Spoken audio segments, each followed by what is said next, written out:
Hello. Hello, people of God. Come on in the room. Come on in the room. Come on in the room. Come on, come on. We are talking some good stuff on tonight.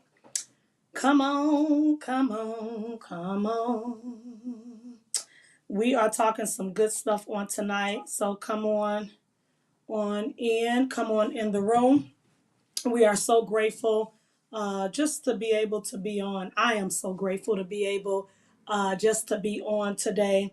We are talking tonight about woke folk. Yep. That's what we're talking about. We are talking about woke folks. So come on, it's a very interesting topic. We're going to tie everything together as you come in. I see a couple of you guys are on here. Speak as you come in. Let me know that you're there, that you're out there. We're talking some good stuff. We're talking about the woke folks. Hey, Key. Hey, Toya. I see you guys on. Hey, cousin. Hey, Dr. Tasha. Thank you all for coming on. I know I say this all the time that I won't be on long, but tonight it's gonna be fairly quick. So I'm gonna get on, do what I have to do, and get on off. Such an amazing day. I've had a great day. I've had a busy day, but I still wanted to take some time. God bless you, Toya, just to come on and pour out. So we're talking about woke folk, okay? And this more so, we're talking about Christian wokeism. That's what we're talking about. But I often think about, I want to pose this question: how can we be so woke and we're sleeping at the same time? It's crazy, right? How can we be woke? We're so woke, right? The community is so woke. The world is so woke, but we're yet nodding at the same time, right? So we're going to grow together tonight. We're going to grow together because when we look at the church and when we look at the world, we can say that in its entirety, we have been in a place and in a position of nodding, right? We've nodded spiritually for too long, and spiritual dozers are literally on the rise. Although many have shifted off, I can say, or many people spiritually so are dozing, there is a clearing call for our nation to wake up.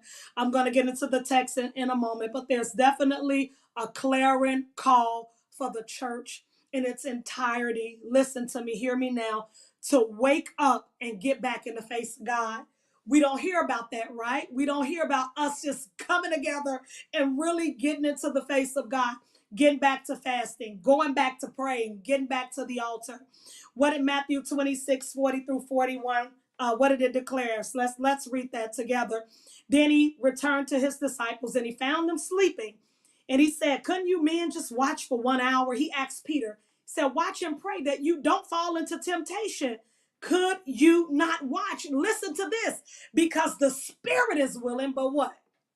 This flesh. The flesh is weak. You all, if you can, please share this live. I promise you, it's going to bless someone. So when we think about staying woke, when we think about that nowadays, it refers to being aware or well informed. Hear me, and educated about political, I can say cultural, in a cultural and or a political sense, right? Socioeconomics, especially regarding the marginalized communities. That's what we think about, right? That's the first thing that we all think about when we hear about wokeism. It's great, I can say, to be enlightened, come on, you all, about racial, social injustices. Come on, we all want to know about that, what's taking place in our community.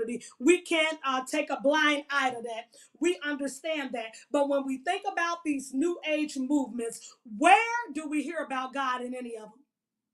Some kind of way we're woke to everything else, but we are omitting the move of God. And how can there be any kind of move if he's not in it? Come on. Come on, stay woke, stay woke. Go really quickly with me, guys, to Acts 27 through 11. That's where I'll be taking my text. I'll be talking about a little bit of a story. I'm going to do what I can to generalize it. and not go scripture to scripture as I was taught in the way that I do things. I'm going to do what I can to generalize this story. Again, it's coming from Acts chapter 20, verses 7 through 11. Please, when you get time, I need you to go on and read this text. It talks to us about Paul. Apostle Paul is gathering together with some of the local believers. He's gathering together with a faith community. He is in Troas, okay? He is gathering together and he spends about 7 days in Troas. He spends 7 days there with the faith-based community. This is indeed a place in a church where Paul has planted. So he's there, as you can see, as I'm painting the picture, with like-minded people. Ain't that something? Oh, we all want to be around those people. And he's due to leave the very next day. But something takes place on his last day that he didn't even plan for. The word allows me to know that he meets a man by the name of Eutychus. Okay, hear me. On the first day of the week, we came together. We're breaking bread. Y'all know how church people love to eat. So Paul is eating with the church people. You know how we used to do. We used to have that little white piece of bread, with the edges on it. Can't do it. That little sweaty piece of chicken. We put it in there. Put a little hot sauce on it. Come on, y'all. Y'all know where we came from. And that's how we ate it. And believe it or not, that was some of the best fried chicken that we would ever have with that piece of light bread. So Paul them have eaten a meal. They've broken bread together. They're preparing for communion.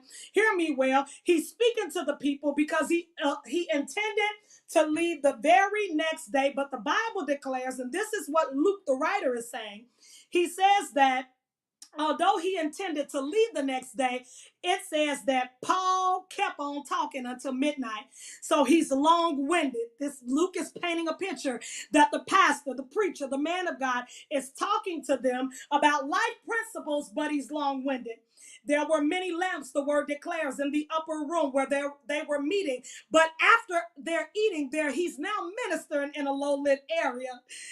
They're seated in the upstairs and he's ministering, and there's a young man by the name of Eutychus. Some kind of name, ain't it?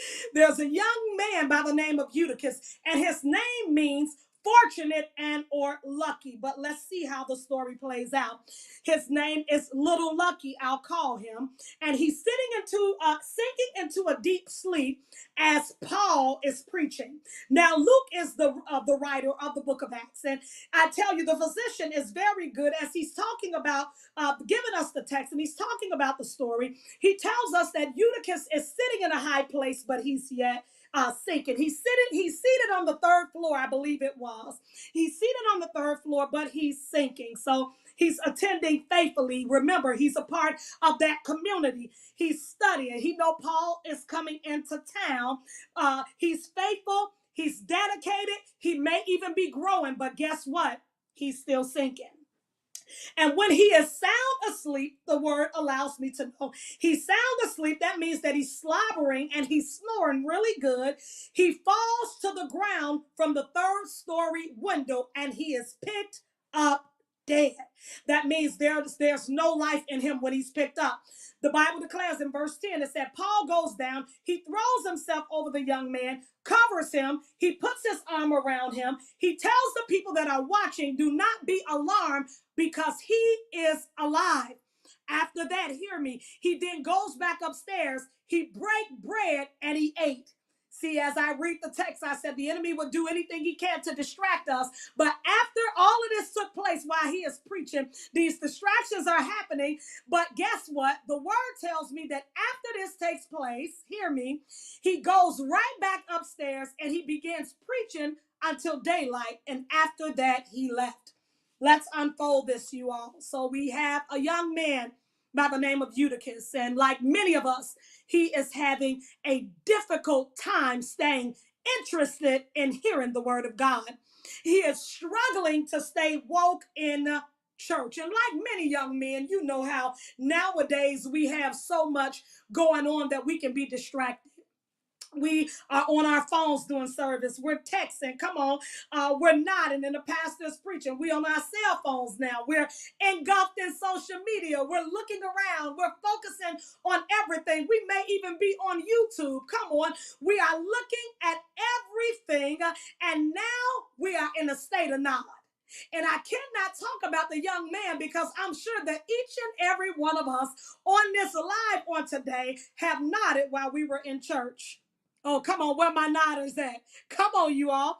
Last night, my husband is probably still angry today because he wanted to watch a movie and I found myself in a state of nod. Let's go a little farther. Peter tells us in 1 Peter 5:8, be sober, be vigilant, because your adversary, who? The devil, as a roaring lion, walketh about seeking whom he may devour. And when you look at that, what does roaring implies? It implies that there is what? Two things that is fighting your destiny. There's a hunger and there's a determination to knock you off your square. So Peter is in here, as we see in 1 Peter 5:8, we see that Peter is warning the sleeping shepherds. That thing struck me this morning when I read it. He is literally warning the sleeping shepherds to stay woke.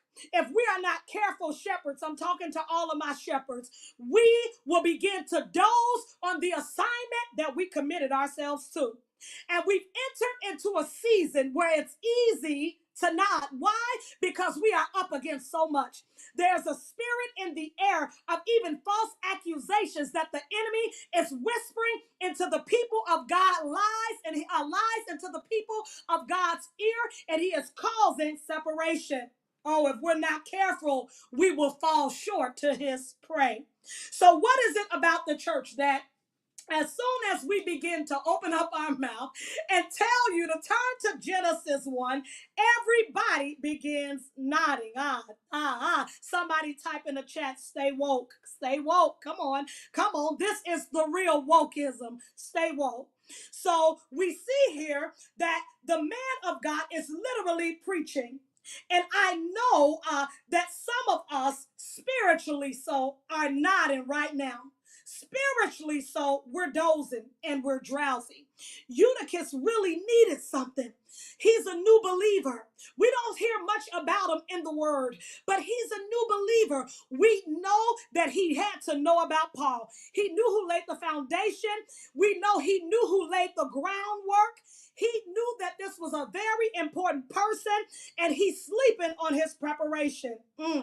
It was a time that, look, the man of God is probably dealing with all kind of stuff. That's why we can't just judge. Maybe he was dealing with the weight of warfare that caused him to nod off.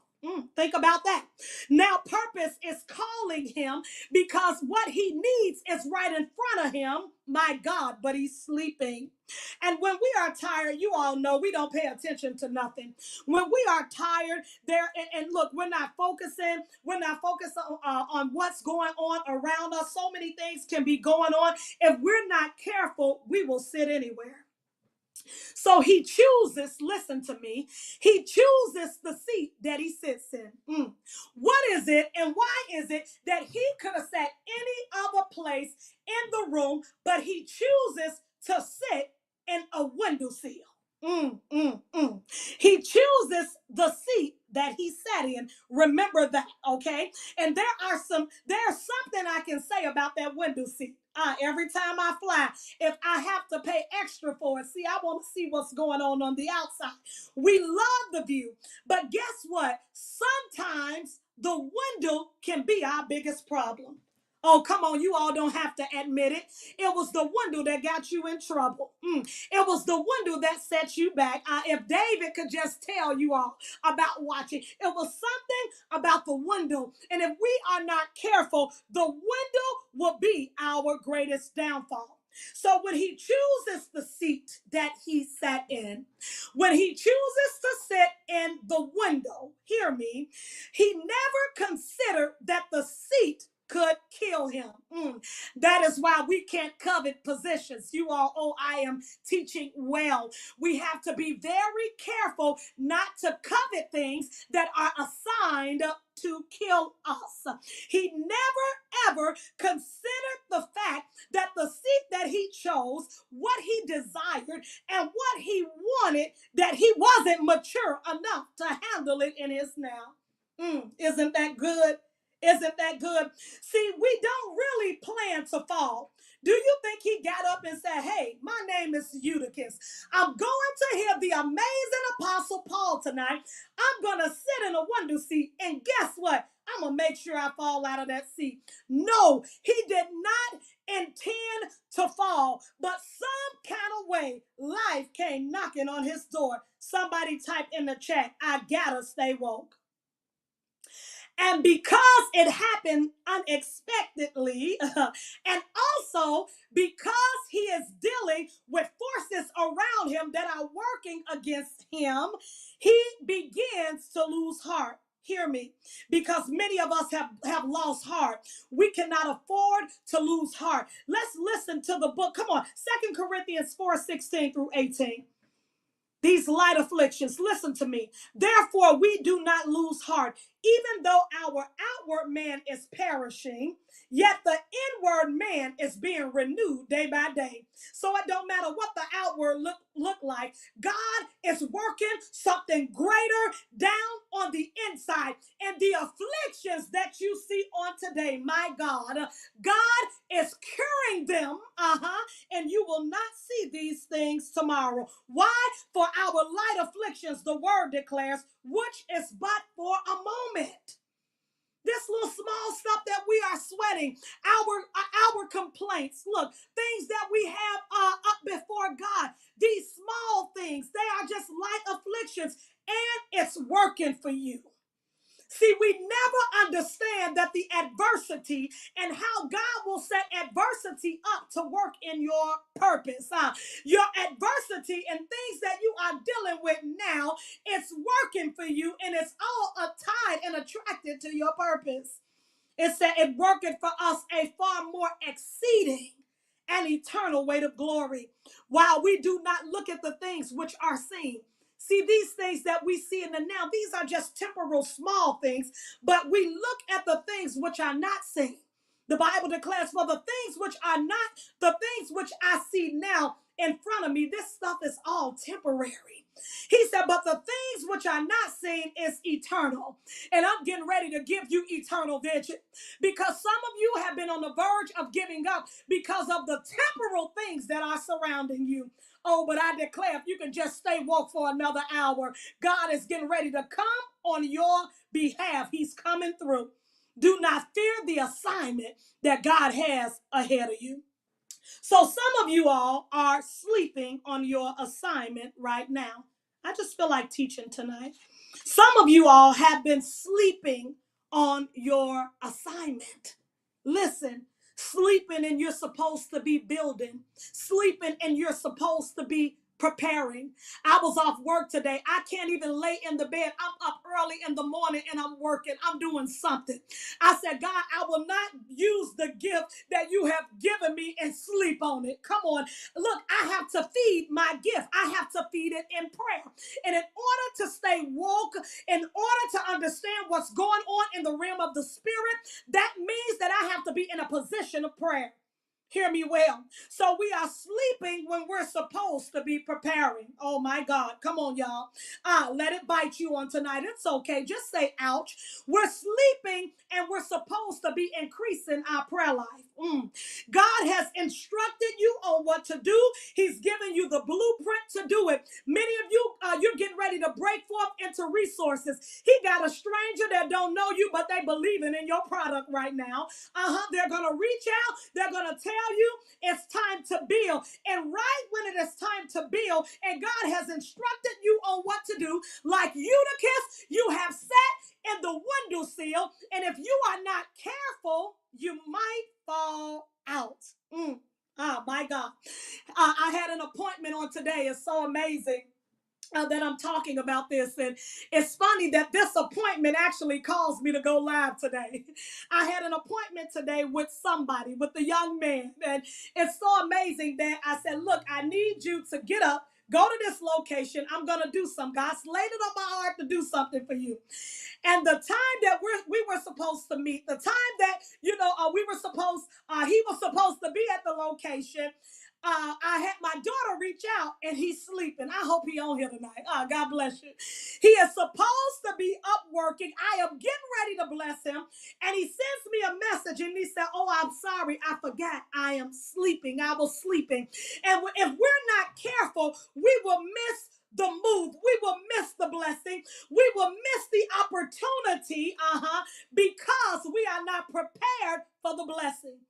Are you prepared for the blessing? Come on, y'all. Write that in the chat. Share this live with someone. Are you prepared for the blessing? Because there's a preparation that comes along with it. When someone calls you and say, how can I bless you? You can't respond and say, I'm tired and I'm sleeping. You have to be ready to receive what they are saying when they call and offer it to you. Somebody declare, I gotta stay woke. Come on, you all, say it like you mean it wherever you are. You have to say this out of your mouth. Tell yourself, I gotta stay woke. Some of you all even have the grace to develop products. You can develop hair products and instruction manuals. Many of you business owners, hear me, are supposed to be getting these manuals together and helping other people, hear me, who are trying to start their businesses. Oh, but as opposed to doing that, we are sleeping, we're sinking, and we are complaining. We're supposed to be studying to show ourselves approved, hear me, so that we can minister effectively, but we don't have time. We're supposed to be praying without ceasing, so I can hear what thus saith the Lord. I cannot prophesy if I don't pray. How can I be in a position of prophesying effectively? And how do I expect God to speak to me and I don't speak to him? It's not a one-way relationship. It's a two-way relationship. It is no way that I can expect a God to speak to me that I won't reverence and I won't talk to. Hear me now. We have to stay woke. So the enemy's job is to make us tired. He does this by frustrating our purpose. You know, he comes in, oh, it's not going to work out. Oh, you're working. You're trying to find resources. You're trying to develop things. Nothing is working for you.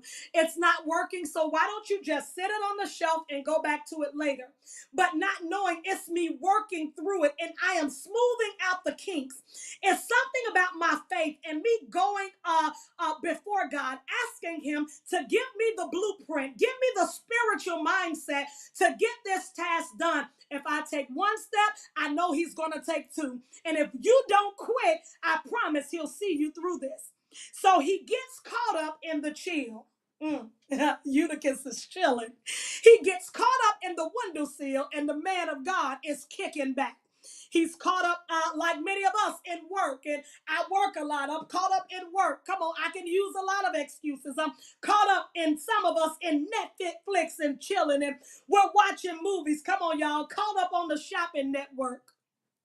I may lose some people. It's okay. We're shopping online and we're caught up on these things. We're caught up worrying about what happened in our childhood, and we won't go get counseling to sort out those things that were not our fault and happened to us. But it's stopping our destiny. We are literally caught in a spiritual doze. My God, I need you all to come up out of it and stay woke. So he is now chilling. He's in chill mode. And I am afraid if the church doesn't wake up that we are going to miss it. We have already lost a generation of people. We have lost a generation of young people. We have young people that are dying in the street. Hear me, I see it with my own eyes. We have people that we have lost because of what? Because we refuse to show love, compassion, and empathy. Wake up, church. It's time to wake up.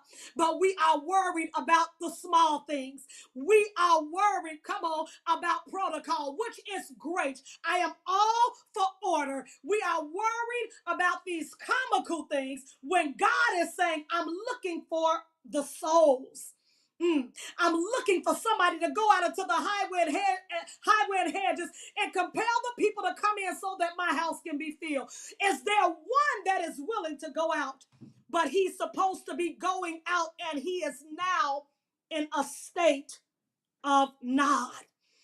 No doubt Paul had him maybe even on his mind, but he wasn't ready. And the first thing that I want you to look at, because many of us are here right now, the first thing that I want you to look at, hear me, I want you to look at Eutychus' position. The first thing that he does is he goes and he sits in a dangerous place. Now, remember, I told you that Paul goes there to link up with a community of people. And if this is a community that is supposed to be showing me love, if this is a community that's worried about brotherhood and sisterhood, if this is a woke community, you mean to tell me that he will sit in a dangerous place and he will begin to nod and won't nobody around him tell him to wake up? No one shook him out of his sleep and said, Eutychus, you are sitting in a dangerous place. Maybe you shouldn't sit there. But the first thing that he does before he falls out of the window is he sinks. It is important that we get accountability partners that can help keep us on track. The first thing that we are doing spiritually, so when we doze, what do? We stop coming to church.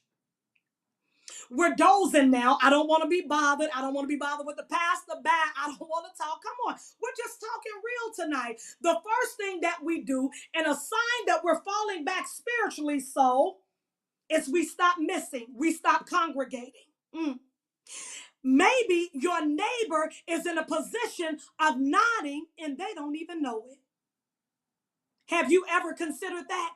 Maybe because people may say, look, that's their problem. They're not, and they chose the seat. They chose the position that they're in. But maybe they're nodding and they don't even know they're nodding. Come on, wake up, church. How many times have you fallen asleep and your own snore wakes you up? Come on, let's be honest. Come on, women, we ain't gonna want to admit this. Come on, hubby say I do it all the time. I said, no, I don't do that. How many times? And then I said, baby, was I asleep? Yeah, and you're snoring. How many times have we fallen asleep and our own snore has woken us up? Come on. Eutychus, hear me. Eutychus was around a group. He's around people. He's around a community. He's surrounded by a church. He's around worshipers. You mean to tell me worship is going forth? You mean to tell me that we're going before God? You mean to tell me that we're crying out? You mean to tell me that we are in tune? How can I be in tune with God and I'm disconnected from the neighbor that is on my road? No one took the time to wake him up out of that dangerous state. There had to be an older person that was there that had also sat in the window and almost fell out that could have woke him up and warned him. There had to be someone, come on, this isn't just synonymous with Eutychus.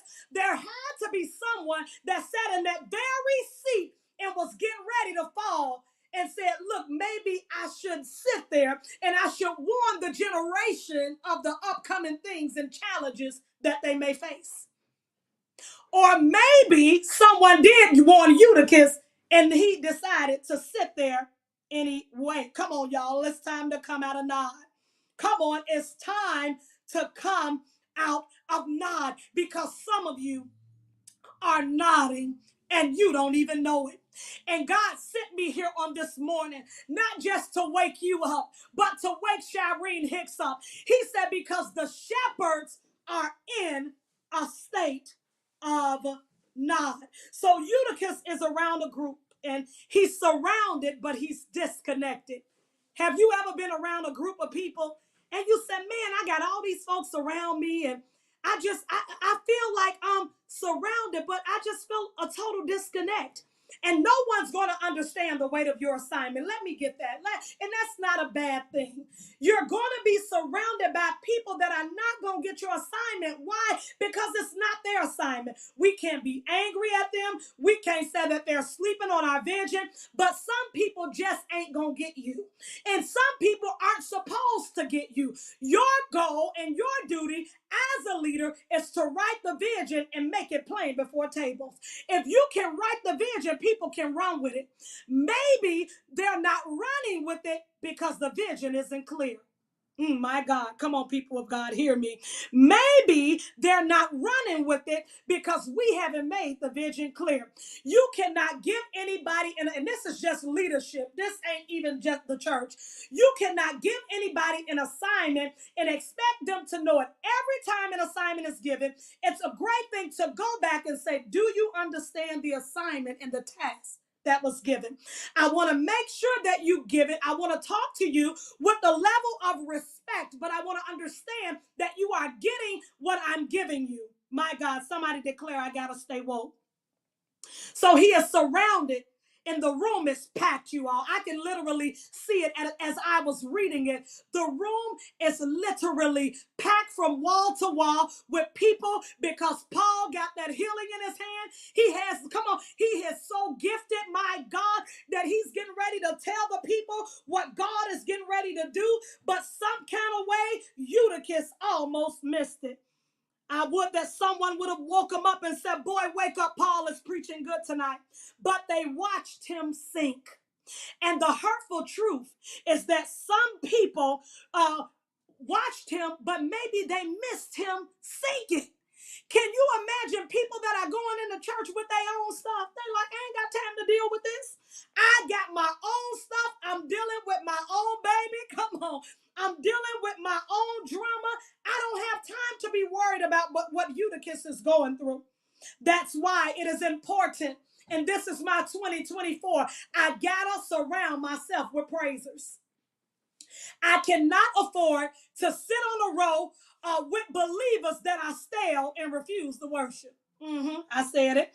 I cannot sit on a row with anybody that's acting like God ain't done nothing for them. I refuse in this 2024 to be surrounded around folk, come on my row, that refuse to give God glory, honor, and praise. We got to come out of nodding. I need you all to write that on the screen. I dare you, write that on the screen, because we cannot afford to give God a dry praise and he woke you up. Do you know how many people didn't wake up on this morning? Your role matters. I say it again. Somebody tap that in, type that in. Your role matters. Who you are connected to, it matters, because your destiny and your purpose is about to link up. So we can usually pinpoint, and I'm halfway through. Please share this. We can usually pinpoint when somebody is getting ready to nod. Y'all know how, them active nodders, they're active in nodding. They talking. That be me when I be watching TV. I'm talking, yeah, baby, I just saw what happened. Then I'm asleep. So actively, it appears that we're paying attention, but all the while, we're nodding off. And this usually pinpoints a person when they're nodding spiritually. Remember, I told you they don't come to church anymore. They stop texting. They're not really smiling and they're not jolly. They're complaining a lot. They're not happy. But in order to heal, what do we have to do, church? In order to heal from my nodding, I can't be complacent in my prayer life. Look, I have to tell God that, look, I'm nodding, but I yet need you. Are we willing to be transparent? Because our transparency is going to cause a breakthrough to invade our lives. Lord, I know that I didn't trust you. I know that while I was in the wilderness, I nodded on purpose, but God, I need you again. Lord, I keep on nodding. I keep telling you that I'm going to wake up, but I'm still tired. And because many of us have continued to make promises and we refuse to change, like Eutychus, we end up in a tight situation. I'm just about done. So he falls from a 3-story window.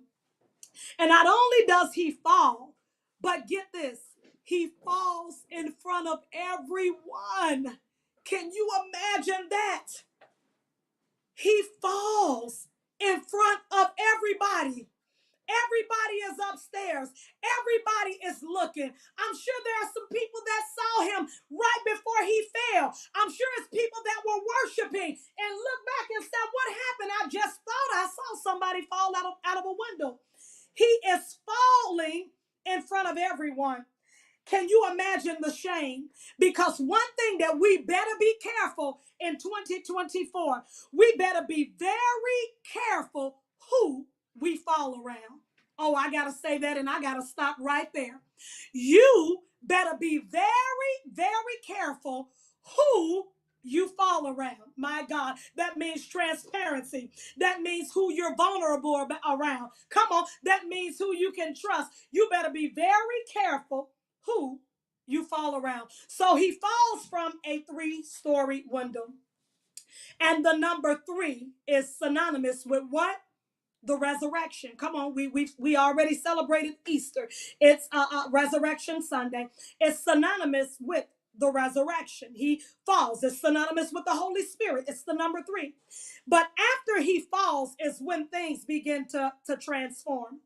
He falls in front of everyone. And because he has a public fall, see, God is not just going to let you fall publicly and after you repent, not give you an opportunity to rise publicly.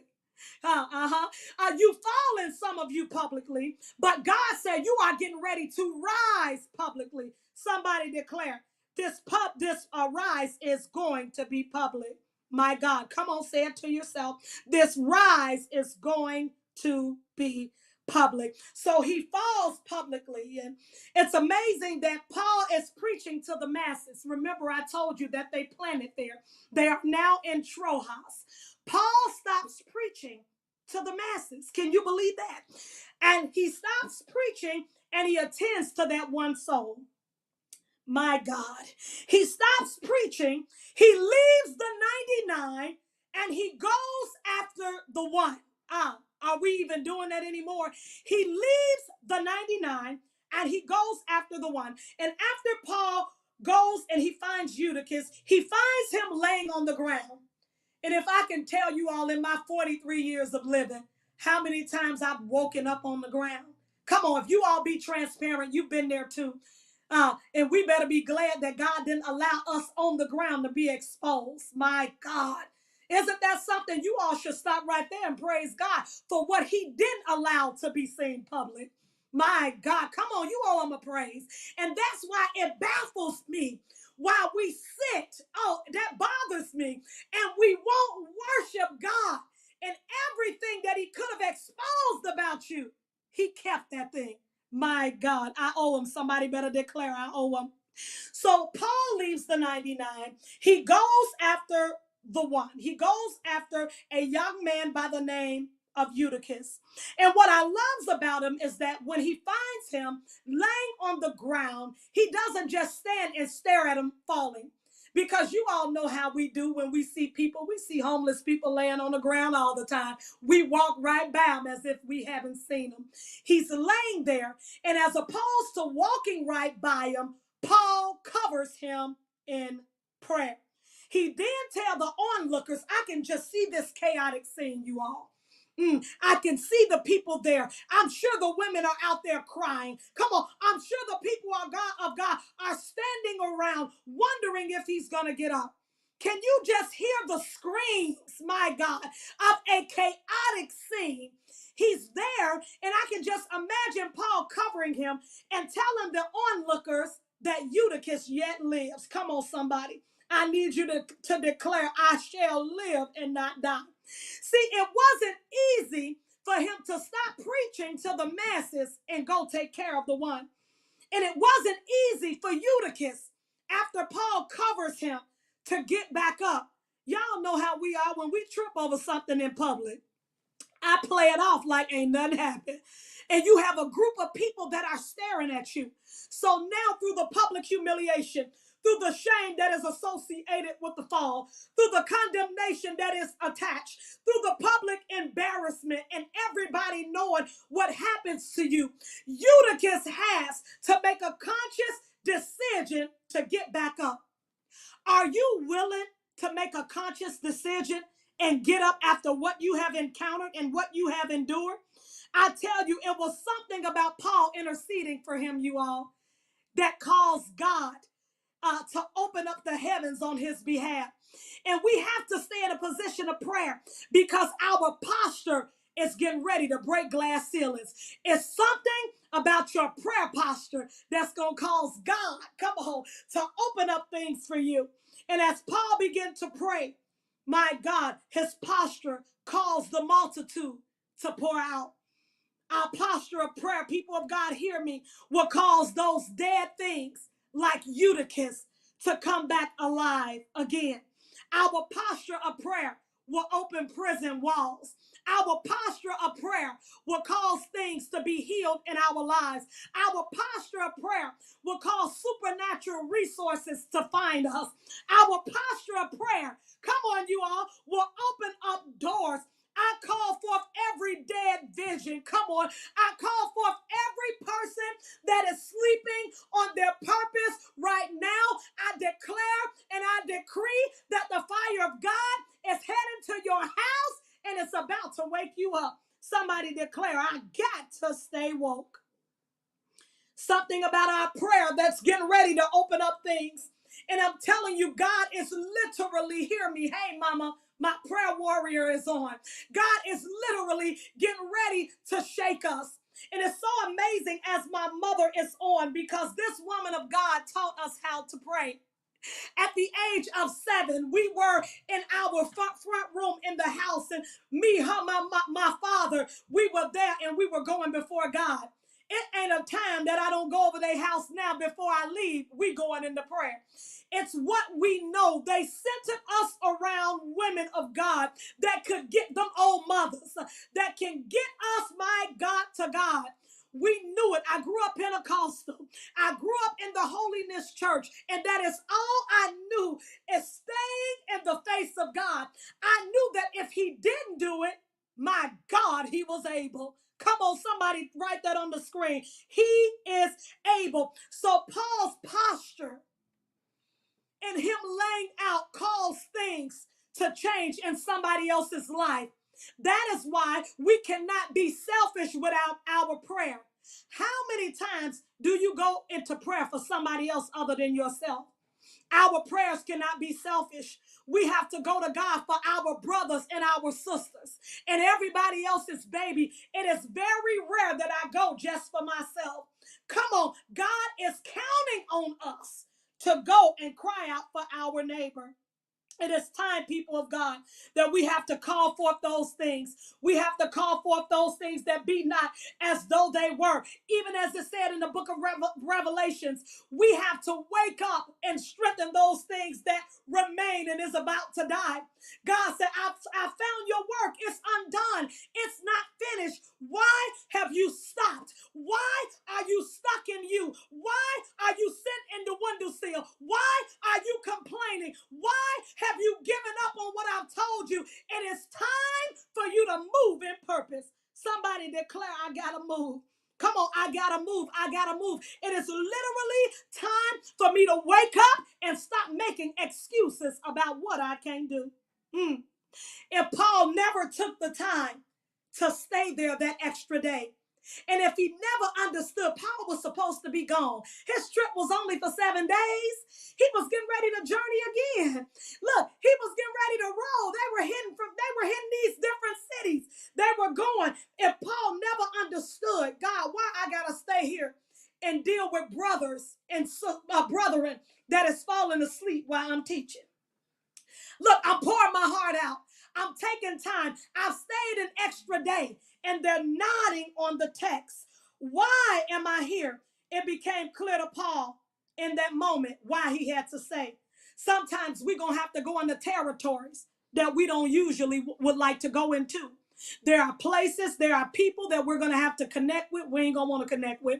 There are places that we are going to have to go. Come on. There are places that we going to go. We ain't going to even be welcome, but our gifts are going to be welcome. Have you ever experienced that? There are places where you going to go. Folks ain't going to be thinking about you, but guess what? It's an assignment. One thing that my husband told me, and that man is a man of wisdom. He said, look, you are still fulfilling the assignment that God has placed on your life. It ain't about people. It ain't about them receiving you. He said, baby, if you can't be used, what good are you? My God. That thing stung me. He said, come on, this is for somebody. If you cannot be used, what good are you?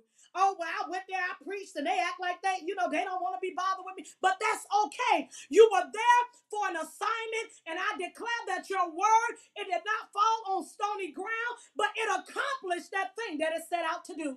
And it's going to prosper wherever you send it to. Why? Because the power of God is engulfing you. Somebody declare, I got to stay woke.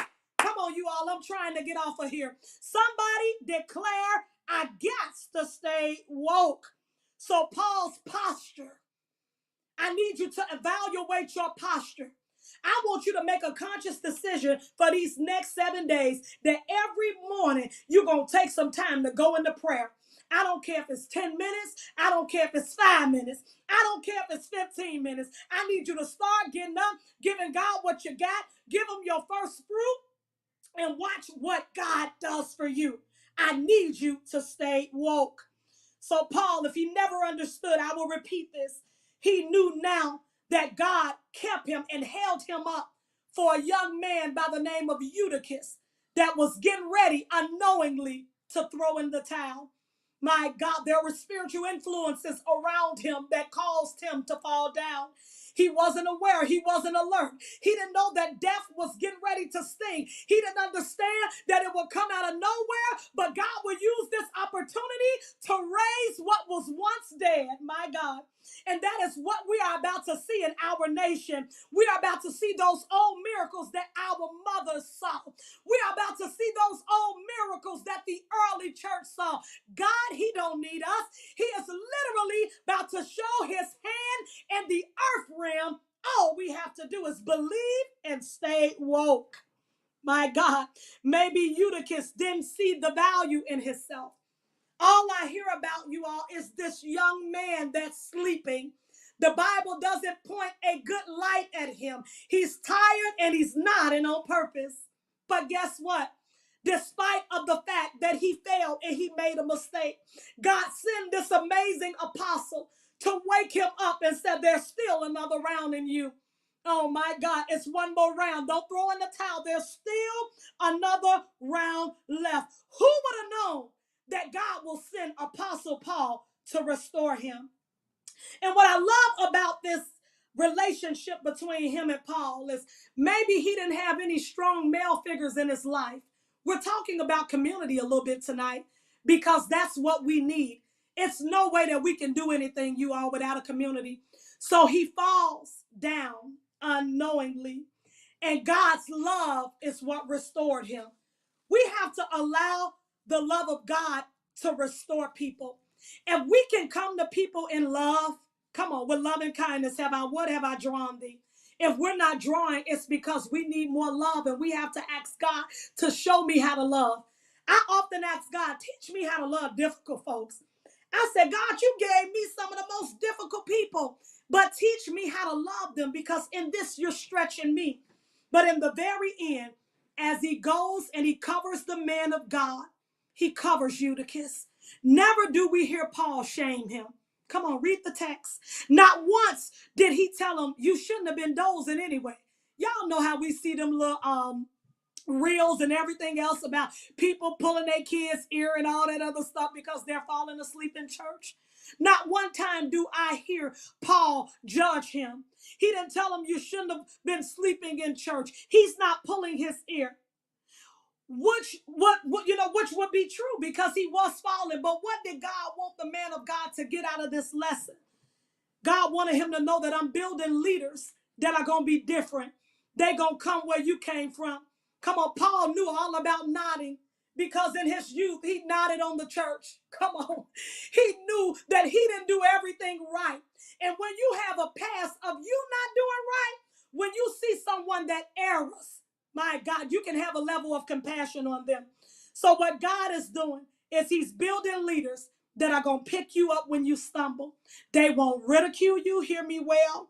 They won't say, baby, they might say, baby, you messed up. They may get you together, but they won't tell everybody you failed. Come on, they won't let you wallow. They're going to tell you to get back up. I declare that God is raising somebody up for you, but you cannot sit in that windowsill any longer and nod off. This is not a season of you nodding because you're tired, because you keep trying to do things your way and it ain't working. I need you to hang in there, and I need you to stay woke. Can you watch for 1 hour? Something great is about to break open for you, but a prerequisite for you is you have to be woke to receive it. Instead, Paul reaches down. He throws himself on him. He covers him.